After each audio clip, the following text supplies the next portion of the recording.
ನಮಸ್ಕಾರ ಸ್ನೇಹಿತರೆ. ಕನ್ನಡದಲ್ಲಿ ಒಂದು ಗಾದೆ ಇದೆ.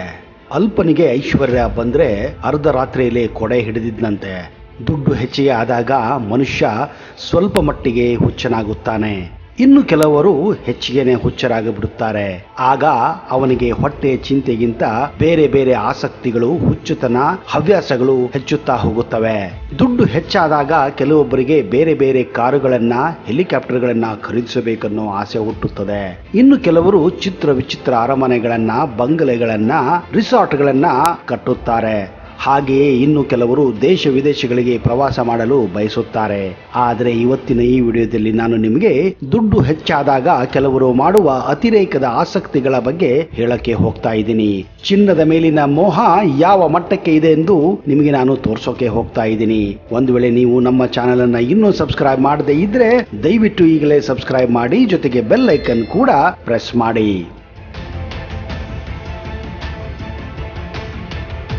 ಸ್ನೇಹಿತರೆ, ಈ 135 ಕೋಟಿ ಜನಸಂಖ್ಯೆ ಹೊಂದಿರುವ ಭಾರತದಲ್ಲಿ 135 ಕೋಟಿ ಚಿತ್ರ ವಿಚಿತ್ರ ತಲೆಗಳನ್ನು ನೀವು ಕಾಣಬಹುದು ಹಾಗೂ ಮನಸ್ಸುಗಳನ್ನು ನೀವು ನೋಡಬಹುದು. ಸ್ನೇಹಿತರೆ, ಅಂತಹ ಒಬ್ಬ ಶ್ರೀಮಂತನ ಬಗ್ಗೆ ನಾನು ಈಗ ಹೇಳಕ್ ಹೋಗ್ತಾ ಇದ್ದೀನಿ. ಈ ಶ್ರೀಮಂತರ ಪಟ್ಟಿಯಲ್ಲಿ ಮೊಟ್ಟ ಮೊದಲ ಬಾರಿಗೆ ನಿಮಗೆ ಒಬ್ಬ ಚಿನ್ನದ ಸನ್ಯಾಸಿಯ ಪರಿಚಯನ ಮಾಡೋಕೆ ಹೋಗ್ತಾ ಇದ್ದೀನಿ. ಇವರನ್ನ ನೋಡಿ ಎಲ್ಲರೂ ಪ್ರೀತಿಯಿಂದ ಇವರನ್ನ ಗೋಲ್ಡನ್ ಬಾಬಾ ಎಂದೇ ಕರೆಯುತ್ತಾರೆ. ಇವರು ಪ್ರತಿದಿನ ಒಂದಲ್ಲ, ಎರಡಲ್ಲ, ಮೂರಲ್ಲ, ಬರೋಬ್ಬರಿ 9.5 kg ಚಿನ್ನವನ್ನು ತಮ್ಮ ದೇಹದ ಮೇಲೆ ಧರಿಸುತ್ತಾರೆ. ನೀವು ಅವರ ದೇಹದ ಮೇಲೆ ಇರುವಂತಹ ಚೈನ್ಗಳನ್ನ, ಅವರ ಕೈಯಲ್ಲಿರುವಂತಹ ಬ್ರಾಸ್ಲೆಟ್ಗಳನ್ನ ಹಾಗೂ ಉಂಗುರಗಳನ್ನ ನೋಡಿಯೇ ನೀವು ಅಂದಾಜು ಮಾಡಬಹುದು ಈ ಗೋಲ್ಡನ್ ಬಾಬಾಗೆ ಚಿನ್ನದ ಮೇಲೆ ಎಷ್ಟು ಮೋಹ ಇದೆ ಎಂದರೆ ಅವರು ಕುಂಭಮೇಳಕ್ಕೆ ಹೋಗುವಾಗ ಒಬ್ಬರೇ ಹೋಗಲು ಸಾಧ್ಯವೇ ಇಲ್ಲ.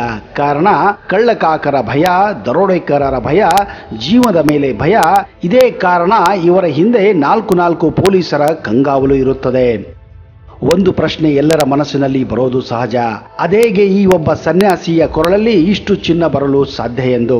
ಗೆಳೆಯರೆ, ಹರಿದ್ವಾರದಲ್ಲಿ ಇರುವ ಈ ಗೋಲ್ಡನ್ ಬಾಬಾ ಹಿಂದೆ ದೆಹಲಿಯಲ್ಲಿ ಒಬ್ಬ ಪ್ರಸಿದ್ಧ ವ್ಯಾಪಾರಿಯಾಗಿದ್ದ. ಆದರೆ ಅದ್ಯಾವುದೋ ಒಂದು ಗಳಿಗೆಯಲ್ಲಿ ತಮ್ಮ ಬಿಸ್ನೆಸ್ ಅನ್ನ ಬಿಟ್ಟು ಸನ್ಯಾಸಿಯಾಗಲು ನಿರ್ಧಾರ ಮಾಡಿದ್ದ. ಮುಂದೆ ಈ ವ್ಯಕ್ತಿ ಸನ್ಯಾಸಿಯಾದರೂ ಅವರಿಗೆ ಚಿನ್ನದ ಮೇಲೆ ಇರುವಂತಹ ಮೋಹ ಮಾತ್ರ ಕಡಿಮೆ ಆಗಿರಲಿಲ್ಲ. ಇದೇ ಕಾರಣ ತಮ್ಮ ಮೇಲೆ ಕನಿಷ್ಠ ಪಕ್ಷ 9 kg ಚಿನ್ನವನ್ನು ಧರಿಸಿ ತಮ್ಮ ಬದುಕನ್ನ ಸನ್ಯಾಸಿ ರೂಪದಲ್ಲಿ ಮುಂದುವರೆಸಿದ್ದಾರೆ. ಇದೇ ಕಾರಣ ಈ ಗೋಲ್ಡನ್ ಬಾಬಾ ಅವರ ವಿಚಿತ್ರ ಸ್ಟೈಲ್ ಅನ್ನು ನೋಡಲು ಹಲವಾರು ಜನರು ಇವರನ್ನು ಭೇಟಿ ಮಾಡಲು ಇಚ್ಛೆ ಪಡುತ್ತಾರೆ. ಮೊದಲ ಸಲ ಯಾರಾದರೂ ಇವರನ್ನು ನೋಡಿದರೆ ಯಾರಿಗೂ ಕೂಡ ಇವರೊಬ್ಬ ಸನ್ಯಾಸಿ ಎನ್ನುವ ಭಾವನೆ ಕೂಡ ಬರುವುದಿಲ್ಲ. ಎಷ್ಟೋ ಜನ ಇವರು ಧರಿಸುವ ಚಿನ್ನವನ್ನು ನಕಲಿ ಎಂದು ಕೂಡ ಭಾವಿಸಿದ್ದಾರೆ. ಆದ್ರೆ ನೀವೇ ಯೋಚನೆ ಮಾಡಿ, ಯಾರಾದರೂ ನಕಲಿ ಚಿನ್ನವನ್ನು ಧರಿಸಿ ಪೊಲೀಸರ ರಕ್ಷಣೆ ಪಡೆಯಲು ಸಾಧ್ಯವೇ? ಇತ್ತೀಚೆಗೆ ಈ ಗೋಲ್ಡನ್ ಬಾಬಾ ಒಬ್ಬ ಸೆಲೆಬ್ರಿಟಿಯೇ ಆಗಿದ್ದಾರೆ. ಇವರು ಹಲವಾರು ನ್ಯೂಸ್ ಚಾನೆಲ್ಗಳಲ್ಲಿ, ಡಾಕ್ಯುಮೆಂಟರಿಗಳಲ್ಲಿ ಹಾಗೂ ಕುಂಭಮೇಳದಲ್ಲಂತೂ ಇವರು ಜಗತ್ ಪ್ರಸಿದ್ಧಿಯನ್ನೇ ಪಡೆದಿದ್ದಾರೆ.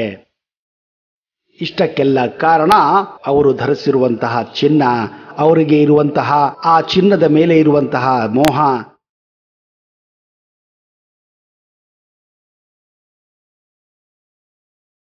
ಹಾಗೆಯೇ ಸ್ನೇಹಿತರೆ, ಇನ್ನೊಬ್ಬ ಗೋಲ್ಡ್ ಮ್ಯಾನ್ ಅನ್ನ ನೀವು ಇಲ್ಲಿ ಭೇಟಿ ಮಾಡಿ. ಹೌದು, ಇವರೇ ಬಂಗಾರದ ಮನುಷ್ಯ. ಈ ವ್ಯಕ್ತಿಯ ಹೆಸರು ದತ್ತ ಪುಗೆ. ಇವರು ಪುಣೆಯ ನಿವಾಸಿಯಾಗಿದ್ದಾರೆ.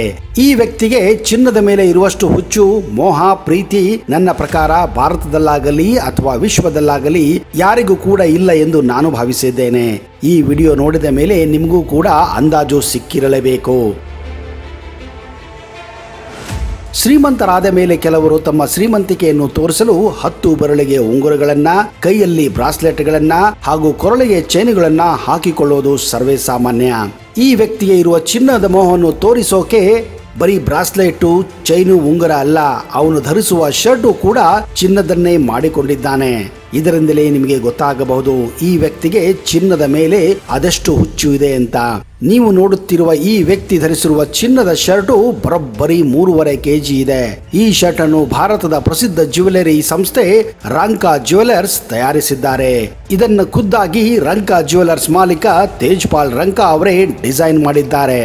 ಈ ಚಿನ್ನದ ಶರ್ಟಿನ ಬೆಲೆ ಅಂದಾಜು 1.5 ಕೋಟಿಗಿಂತ ಹೆಚ್ಚಿದೆ ಎಂದು ನಂಬಲಾಗಿದೆ. ಹೌದು ಸ್ನೇಹಿತರೆ, ನಾನು ಹೇಳಿದ್ದು ನಿಜ, ನೀವು ಕೇಳಿದ್ದು ನಿಜ. ಇದು ಯಾವ ಭ್ರಮೆನೂ ಅಲ್ಲ, ಯಾವ ಕನಸು ಅಲ್ಲ. ಒಬ್ಬ ವ್ಯಕ್ತಿ ಚಿನ್ನದ ಶರ್ಟ್ ಅನ್ನೇ ಹಾಕಿಕೊಳ್ಳುತ್ತಾನೆ ಅಂದರೆ ನೀವು ನಂಬಲೇಬೇಕು. ಹಾಗೆಯೇ ಈ ಚಿನ್ನದ ಶರ್ಟ್ ಅನ್ನು ಮಾಡಲು 22 ಕ್ಯಾರೆಟ್ ಚಿನ್ನವನ್ನೇ ಬಳಸಲಾಗಿದೆ. ಈ ಶರ್ಟ್ ಅನ್ನು ತಯಾರಿಸಲು 15 ಜನ ಕೆಲಸಗಾರರು ಪ್ರತಿನಿತ್ಯ 18 ದಿನ ಕಾಲ ಕೆಲಸ ಮಾಡಿದ್ದಾರೆ. ಈ ಚಿನ್ನದ ಶರ್ಟ್ ನಲ್ಲಿ ಬೇರೆ ಯಾವ ಲೋಹವು ಕೂಡ ಮಿಶ್ರಿತವಾಗಿಲ್ಲ. ಇದು ಪ್ಯೂರ್ 22 ಕ್ಯಾರೆಟ್ ಚಿನ್ನದ ಶರ್ಟ್ ಆಗಿದೆ. ಅಂದ ಹಾಗೆ ಈ ಚಿನ್ನದ ಶರ್ಟ್ ನೊಂದಿಗೆ 325 ಗ್ರಾಮದ ಒಂದು ಬೆಲ್ಟ್ ಅನ್ನು ಕೂಡ ತಯಾರು ಮಾಡಲಾಗಿದೆ. ಪುಣೆಯ ಆಗರ್ಭ ಶ್ರೀಮಂತ ದತ್ತ ಪುಗೆಗೆ ಇವತ್ತು ಇಷ್ಟೊಂದು ಹಣ ಇದೆ ಅಂದ್ರೆ ಅವರು ಮನಸ್ಸು ಮಾಡಿದರೆ ಏನನ್ನಾದರೂ ಖರೀದಿಸಬಹುದು. ಆದರೆ ದತ್ತ ಅವರಿಗೆ ಚಿನ್ನದ ಮೇಲೆ ಮೋಹ ಇದೆ. ಮುಂದೆ ಒಂದು ದಿನ ಚಿನ್ನದ ಕಾರನ್ನು ಖರೀದಿಸುವ ತವಕದಲ್ಲಿ ಈ ವ್ಯಕ್ತಿ ಇದ್ದಾರೆ.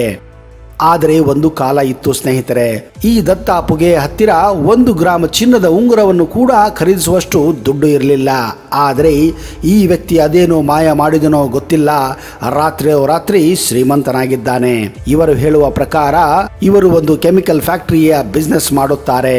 ದತ್ತ ಪುಗೆಯ ಪ್ರಕಾರ ಪ್ರತಿಯೊಬ್ಬ ಮನುಷ್ಯನಿಗೆ ಒಂದಿಲ್ಲ ಒಂದು ಹವ್ಯಾಸ, ಒಂದಿಲ್ಲ ಒಂದು ಚಟ ಇರುತ್ತದೆ. ಕೆಲವರಿಗೆ ಕಾರುಗಳನ್ನ ಕಲೆಕ್ಟ್ ಮಾಡುವ ಹವ್ಯಾಸ ಇದ್ದರೆ, ಇನ್ನು ಕೆಲವರಿಗೆ ದೊಡ್ಡ ದೊಡ್ಡ ಬಂಗಲೆಗಳನ್ನ ಕಟ್ಟುವ ಚಟ ಇರುತ್ತದೆ. ಆದರೆ ಅವರಿಗೆ ಚಿನ್ನ ಧರಿಸುವುದೇ ಒಂದು ಚಟ ಎಂದು ಅವರೇ ಸ್ವತಃ ಹೇಳಿಕೊಂಡಿದ್ದಾರೆ. ಆದರೆ ಸ್ನೇಹಿತರೆ, ನೀವು ಒಂದು ಮಾತನ್ನ ಕೇಳಿರಬಹುದು, ಯಾವ ವಸ್ತು ಅತಿ ಹೆಚ್ಚು ಸಿಹಿಯಾಗಿರುತ್ತದೆಯೋ ಅಂತಹದಕ್ಕೆ ನೊಣ ಕೂಡ ಮುತ್ತಿಕೊಳ್ಳುತ್ತವೆ. ಅಂತಹದೇ ಪರಿಸ್ಥಿತಿ ದತ್ತ ಪುಗೆ ಜೊತೆ ಆಗಿದ್ದು, ಇವರು ಎಷ್ಟು ಶ್ರೀಮಂತಿಕೆಯನ್ನು ತೋರಿಸಲು ಪ್ರಾರಂಭಿಸಿದರೂ ಜನರ ಕಣ್ಣುಗಳು ಕೂಡ ಅವರ ಮೇಲೆ ಬೀಳಲು ಪ್ರಾರಂಭಿಸಿದವು. ಹೀಗೆಯೇ ದತ್ತ ಪುಗೆಗೆ ಹಲವಾರು ದುಶ್ಮನಗಳು ಹುಟ್ಟಲು ಪ್ರಾರಂಭಿಸಿದರು. ಇದೇ ಕಾರಣ ಇತ್ತೀಚೆಗಷ್ಟೇ ದತ್ತ ಪುಗೆಗೆ ಕೆಲ ದುಷ್ಕರ್ಮಿಗಳು ಇವರನ್ನ ಕೊಲೆ ಮಾಡಿದ್ದಾರೆ. ಅದಕ್ಕೆ ಹೇಳೋದು ಸ್ನೇಹಿತರೆ, ನಮ್ಮ ಹತ್ತಿರ ಎಷ್ಟೇ ಇರಲಿ, ಹೇಗೆ ಇರಲಿ, ನಾವು ಯಾವುದೇ ವಸ್ತುಗಳನ್ನ ಜಾಗೃತೆಯಾಗಿ ಬಳಸಬೇಕು ಹಾಗೂ ಮಿತಿಯಲ್ಲಿ ಬಳಸಬೇಕು. ಮಿತಿ ಮೀರಿದರೆ ಅನಾಹುತ ಗ್ಯಾರಂಟಿನೇ. ನಮ್ಮ ಸಂಸಾರದಲ್ಲಿ ಅಸೂಯೆ, ಹೊಟ್ಟೆ ಕಿಚ್ಚು ತುಂಬಾನೇ ತುಂಬಿಕೊಂಡಿದೆ. ಯಾರು ಕೂಡ ಇನ್ನೊಬ್ಬರ ಏಳಿಗೆಯನ್ನು ಸಹಿಸಲು ಸಾಧ್ಯವಿಲ್ಲ. ಅದು ಕೂಡ ನಮಗೆ ಬೇಕಾದವರೇ ನಮ್ಮ ದುಶ್ಮನಗಳಾಗಿ ಬಿಡುತ್ತಾರೆ.